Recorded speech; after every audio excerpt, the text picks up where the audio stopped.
जय श्री कृष्णा, भारत माता की जय।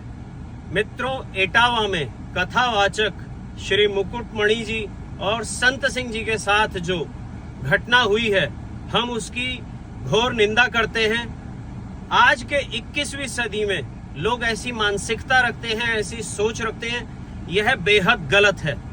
यूं तो कहने के लिए हर धर्म, हर जाति अपने महापुरुष पर गर्व करता है, लेकिन जब कोई महापुरुष हो जाते हैं तो वो सबके हो जाते हैं। यदुकुल में ही जन्मे श्री कृष्ण भगवान ने गीता का उपदेश दिया और आज यादवों को ही गीता पढ़ने से रोका जा रहा है। ये कैसी विडंबना है। यदुवंश में श्री कृष्ण ने जन्म लिया, यह बात किसी से छुपी नहीं है।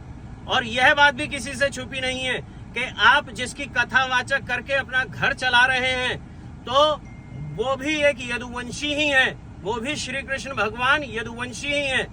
यदुवंश में श्री कृष्ण भगवान ने जन्म लिया और उनके उपदेशों पर ही गीता बोली गई। मैं यहाँ पर किसी जात पात को बढ़ावा नहीं दे रहा हूँ, लेकिन मैं आपको बस एक छोटा सा मुद्दा समझाना चाह रहा हूँ कि आपको दूसरे समाज का, दूसरे धर्म का, दूसरी जातियों का इज्जत मान सम्मान करना चाहिए। आज हमारे देश के प्रधानमंत्री जी और मुख्यमंत्री जी कहते हैं कि एक बनो, एक बनकर रहो। क्या इस प्रकार से हिंदू एकता बनेगी? क्या इस प्रकार से आप हिंदुओं को एक करेंगे? जब आप हिंदुओं के बीच में इतना पक्षपात और इतना वैचारिक मतभेद कर रहे हैं, तो आप कैसे सबको एक जगह पर लेकर आएंगे और कैसे इस देश को आगे बढ़ाएंगे? आज की 21वीं सदी में यह बिल्कुल गलत है, बिल्कुल अनैतिक है। आपको ऐसे लोगों का, हर धर्म, हर जाति को ऐसे लोग, ऐसी सोच वाले लोगों का बॉयकॉट करना चाहिए। ऐसे लोगों के खिलाफ आवाज उठानी चाहिए। ऐसे लोगों का फेवर नहीं करना चाहिए।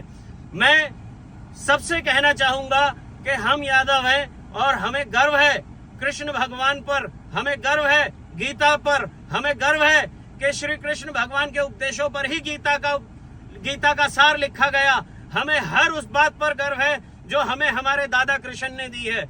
और हमें इस बात पर भी फक्र महसूस होता है कि आप हमारे दादा कृष्ण के द्वारा कही गई गीता का उपदेश का पाठ करके अपना घर चलाते हैं। इस बात को भी आप बिल्कुल मत भूलिए।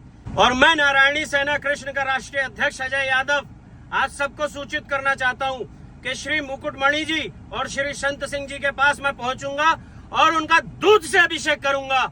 और आपसे रोका जा सके तो रोक लीजिएगा।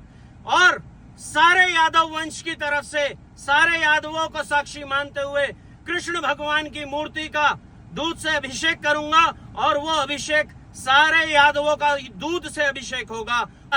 हम किसी को नीचा नहीं दिखा रहे, हम किसी के लिए छोटा नहीं बोल रहे, हम आपके लिए किसी के लिए भी तुच्छता नहीं बोल रहे, लेकिन आप हमें नीचा दिखाने का कोई भी मौका नहीं छोड़ रहे, जो कि बिल्कुल गलत है।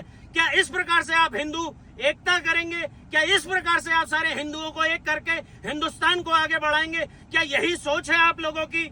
अगर जितने लोग भी मेरी बात से सहमत हैं, हिंदू एकता चाहते हैं, हिंदुओं को एक मंच पर लाना चाहते हैं, तो आपको यादवों को साथ लेकर चलना होगा। आप यादवों को साइड लाइन कर हिंदू एकता को नहीं कर पाओगे।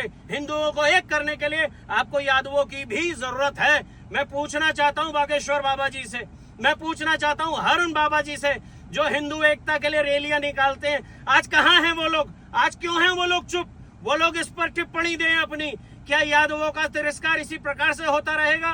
क्या यही आप इस समाज को इस दिशा में लेकर जाना चाहते हैं? मैं पूछना चाहता हूँ हर उस ज्ञानी ध्यानी से जो हिंदू एकता की बात करते हैं। हम भी चाहते हैं कि हिंदू एकता हो, हिंदू एक मंच पर आए, हिंदुओं का सभी हिंदुओं को सम्मान मिले, सभी जातियों को सम्मान मिले।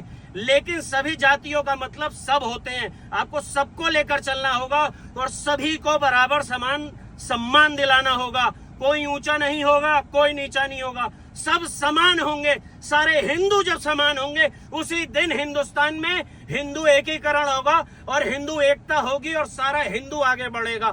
हिंदू एकता की खातिर अगर आपको चाहिए तो यादवों को सम्मान देना भी आपको सीखना होगा।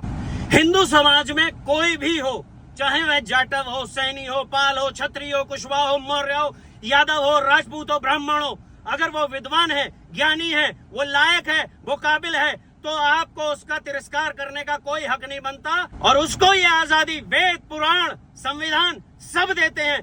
कोई किसी से किसी का सम्मान नहीं छीन सकता, कोई किसी को बीच सड़क तिरस्कृत नहीं कर सकता, अपमानित नहीं कर सकता। और सरकार से मैं ये उम्मीद करता हूं कि ऐसा काम करने वालों के खिलाफ सख्त से सख्त कार्रवाई होनी चाहिए। जय श्री कृष्ण मित्रों।